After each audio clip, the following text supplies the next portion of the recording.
Hey everyone, this is Elise from Cycle 9. So this morning when I was reading the paper, I came across this story about these two brothers here in Chapel Hill who were driving down the road apparently last weekend on the afternoon, and they witnessed this event where a woman was jogging and a man grabbed her and tried to pull her into his car, and apparently trying to abduct her. And they slammed on the brakes and stopped and basically stopped this crime from happening and scared the guy off, and he apparently sped out of the parking lot, even hitting one of them who went tumbling into the road and dislocated his back, and other people around, of course, very aware now of what was happening. They got the guy's license plate and everything, and fortunately they were able to catch the person.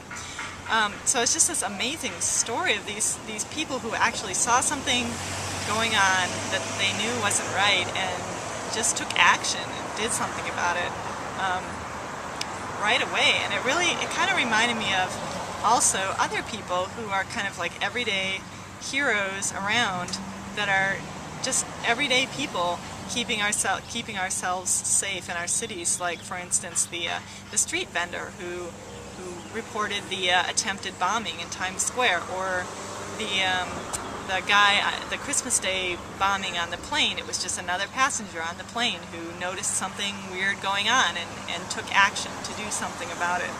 And it's really, we invest a lot in our police forces, our readiness, all these kinds of things. But really what is going to keep us safe as a society is not necessarily those investments so much as just everyday people like you and me watching out, being careful and aware of what's going on, and actually taking action when we see something that's not right. So I thought that was a great story, and it really touched me. And I just think that in one way, I guess it's not really related to biking per se, except that biking and walking are really activities that bring us more into our community, sort of a more human scale to things, and maybe than driving necessarily. And that really, it brings us closer to our community and more aware of what's going on. So, I mean, that wasn't the case in this particular case. These guys were driving and they still noticed it and stopped, which is awesome.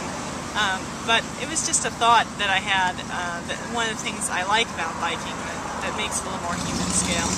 So that's my thought for today, and I hope next time that I'm riding down the road and see something that I don't think is right, like, I can actually have the courage to take action.